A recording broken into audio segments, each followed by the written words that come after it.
ជំរាបសួរពុកម៉ែបងប្អូនទាំងអស់គ្នានៅក្នុងវីដេអូនេះខ្ញុំសូមមកចែករំលែកពីការព្យាបាលរបស់លោកគ្រូជឿនជូនពុកម៉ែបងប្អូនបានឃើញអំពីការព្យាបាលជាក់ស្ដែងដែលប្រជាជនជាច្រើនគ្រប់ទីកន្លែងនៅក្នុងប្រទេសកម្ពុជាយើងដែលគាត់មកឲ្យលោកគ្រូព្យាបាលបងប្អូនហើយសម្រាប់ខ្ញុំក៏ជាអ្នកជំងឺម្នាក់ដែរដែលតែងតែទៅជាឱសថគាត់យកមកផឹកកន្លះខែមុនគឺជើងខ្ញុំគឺដំបៅបងប្អូនយើងអាលាកម៉ូតូទៅវាដំបៅលក្ខណៈថាចង់ទឹកនោមផ្អែមបងប្អូនវាអត់ជាណាអត់ជាទៅវាចេះតែរៀលដាលរិចធំទៅហើយខ្ញុំក៏សម្រេចចិត្តថាទៅជាវឱសថគាត់ដើម្បីយកមកផឹកដើម្បីបន្សាបជាតិស្ករក៏ដូចជាឲ្យឆាប់ជារបួសខ្ញុំផឹកអស់2កញ្ចប់បងប្អូនផឹកអស់2កញ្ចប់មានអារម្មណ៍ថាវាចេះតែរមាស់កន្លែងដំបៅនឹងវាអត់រិចវាហើយវាអត់មានស្នាមដូចថាមានទឹកអាងៀងទេណាខ្ញុំហូបអស់2កញ្ចប់មានអារម្មណ៍ថាវារមាស់ហើយវាចង់ជាខ្ញុំក៏សាកថែម2កញ្ចប់ទៀតឥឡូវនេះជើងខ្ញុំគឺវា95%ហើយដែលជាខុសពីពេលដែលខ្ញុំអត់ទាន់បានផឹកឱសថគាត់បងប្អូនឱសថគាត់គឺត្រូវច្រើនកាពះពោះវេនហើយទឹកនោមផ្អែមគឺត្រូវច្រើនបងប្អូនហើយសម្រាប់លោកយាយលោកតាដែលគាត់ទៅនេះគឺគាត់ទៅលក្ខណៈថាទៅជាឱសថផងទៅផ្លុំស្ដោះផងក៏ដូចជាចាប់សរសៃផងបងប្អូនវាគឺជាទំនៀមទម្លាប់ប្រពៃណីខ្មែរយើងដែលបានបន្សល់ទុកពីមុនមកបងប្អូនយើងមិនអាចផ្លិចមួយណាបានទេទោះបីជាបច្ចុប្បន្នទោះបីមានបច្ចេកវិទ្យាទំនើបពេទ្យទំនើបយ៉ាងណាក៏យើងមិនអាចបោះបង់មួយណាបានទេបងប្អូនមានមួយអត់កើតទេអញ្ចឹងត្រូវតែមានទាំងពីរសម្រាប់ប្រទេសគេក៏មានដូចគ្នាដែរការព្យាបាលបែបបុរាណមិនមែនមានត្រឹមតែប្រទេសយើងទេបងប្អូនជុំវិញពិភពលោកហើយក៏អ្នកជិតខាងយើងក៏មានការព្យាបាលបែបបុរាណជាពិសេសខ្មែរយើងបងប្អូនខ្មែរយើងក៏មានច្រើនដែរការព្យាបាលបែបបុរាណហើយ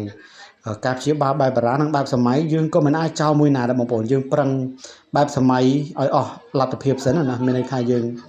មកព្យាបាលកន្លែងពេទ្យកន្លែងអីអស់លទ្ធភាពយើងថាបើសិនជាមិនជាចាំយើងទៅរកលោកគ្រូខ្មែរព្រោះថ្នាំឱសថខ្មែរយើងពីដើមក៏ប្រកែស័ក្តិសិទ្ធិណាបងប្អូនអាគមផ្សំជាមួយឱសថបុរាណខ្មែរយើងគឺយើងមិនអាចចោលបានទេបងប្អូនសម្រាប់កាពះពោះវេនសរសៃនេះជាពិសេសសរសៃបងប្អូនឱសថគាត់ប្រកែខាងសរសៃហើយនិងកាពះពោះវេនទឹកនោមផ្អែមនេះគឺត្រូវបងប្អូនឱសថគាត់គឺប្រកែហើយសម្រាប់បងប្អូនដែលត្រូវអំពើត្រូវអីក៏គាត់មើលដែរបងប្អូនគាត់ដោះដែរហើយទីតាំងគាត់បងប្អូនស្ថិតនៅក្នុងខេត្តកំពង់ធំនៅក្នុងស្រុកកំពង់ថ្មបើសិនជាបងប្អូនមកពីខេត្តឆ្ងាយបងប្អូនមកស្រុកកំពង់ថ្មហើយមកសំដៅផ្សារកំពង់ថ្មបងប្អូនសួរគេទៅហើយគេប្រាប់ហើយពេលលោកគ្រូជឿននោះហើយផ្លូវក៏ស្រួលរកដែរទេផ្លូវអត់មានពិបាករកទេហើយសម្រាប់បងប្អូនដែលមកឆ្ងាយណាក៏អាចសម្រាកនៅក្បែរនឹងបានមានវត្តមានដូចជាក្រែដែលគាត់ដាក់ឲ្យសម្រាកហើយតម្លៃយ៉ាងណាក៏ខ្ញុំអត់ដឹងទេបងប្អូនពួកខ្ញុំ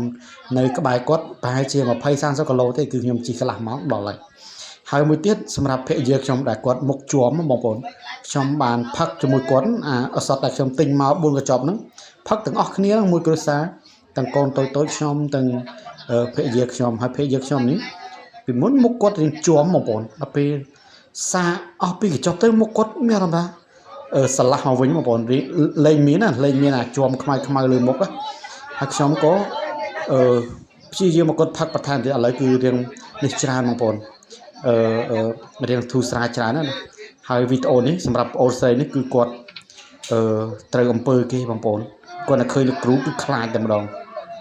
អត់ហ៊ានឲ្យលោកគ្រូមើលទេឮសំឡេងជាក់ស្ដែងខ្ញុំថតបដាខ្ញុំព្រឺរោមបដាបងប្អូនខ្ញុំបះរោមព្រឺរោមមែនតើបងប្អូនអើយព្រឺរោមមិននឹកស្មានថាលោកគ្រូគាត់មើលហើយប្អូនស្រីនឹងគឺមានសភាពធូរស្រាលបងប្អូនគាត់មកពីឆ្ងាយគាត់មកពីខាងកំពង់ចាមកូនអ៊ំស្រីនឹងគាត់មាន3នាក់សុទ្ធតែអញ្ចឹងបងប្អូនសុទ្ធតែបែបថារៀងត្រូវអំពើគេរៀងសរសៃទាញណាប៉ុន្តែម្នាក់នេះគឺលោកគ្រូមើលប្រហែលជា5នាទីទេបងប្អូន5នាទីគឺធូរ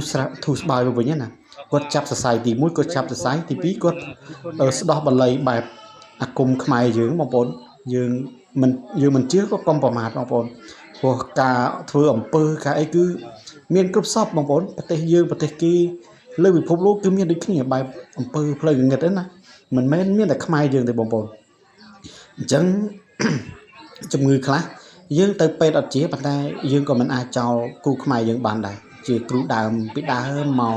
តែយើងមិនអាចចោលបានណាពីសម័យមុនយើងមិនទាន់មានពេទ្យក៏យើងមើលគ្រូខ្មែរមើលអីតាមភូមិតាមឃុំយើងហ្នឹងជាពិសេសគឺគ្រូដែលគាត់បកែតាមភូមិតាមអីហ្នឹងគឺគាត់បាត់បង់ពីមួយចំនួនគឺគាត់បាត់បង់បដាបងប្អូនយើងអត់អាចឲ្យគាត់បាននៅយូរអង្វែងទេអញ្ចឹងបាលីខ្មែរយើងគឺរៀនតគ្នាពីគ្រូមួយទៅគ្រូមួយពីកូនសិស្សមួយទៅកូនសិស្សមួយដើម្បីបន្តprivate បងប្អូនគេថាវេទមន្តខ្មែរបុរាណដើមយើងណាហើយបើសិនជានៅស្រុកគេគឺគេគោរពណាស់ដូចស្រុកអាចោសៀមបងប្អូនស្រុកអាផ្ទះលេខ2នេះគឺគេគោរពណាស់បងប្អូនសម្រាប់គ្រូដើមអញ្ចឹងណាគឺគេគោរពណាស់គេគោរពបូជាណាស់បងប្អូនអញ្ចឹងយើងអ្នកខ្លះមិនជឿក៏គាត់ប្រមាថអ្នកខ្លះជឿក៏គាត់គោរពតែសម្រាប់ខ្ញុំគឺខ្ញុំជឿទាំងអស់ទាំងខាងពេទ្យទាំងខាងលោកគ្រូតែដំបូងខ្ញុំធ្វើ office បងប្អូនយើងត្រូវទៅព្យាបាលកន្លែងពេទ្យណា office យើងសិនទៅបើថាមិនធូរស្បើយទេចាំយើងជាជំរឿសចុងក្រោយមករកគ្រូខ្មែរផ្សំគ្នាណាព្រោះគ្រូខ្មែរក៏គាត់មានឱសថច្រើនដែរគាត់ផ្សំឱសថតែយើងអត់ដឹងឱសថបកែដែលយើងអត់ដឹងទេអញ្ចឹងទោះគាត់បានហាត់រៀនពីគ្រូដើមមកទើបដឹងថាឱសថខ្មែរយើងផ្សំពីអីខ្លះដោយបងស្រីនេះគឺផ្លុំហើយគឺស្លាស់ខ្លួនគាត់ដើរត្រួយលេងជេរគេឯងណាពីមុនគាត់ជេរគេឯងដូចតសៃទាញពីខ្មោចចូលអញ្ចឹងឥឡូវបានជាស្បាយបើគាត់ត្រឡប់ទៅផ្ទះវិញណាបងប្អូន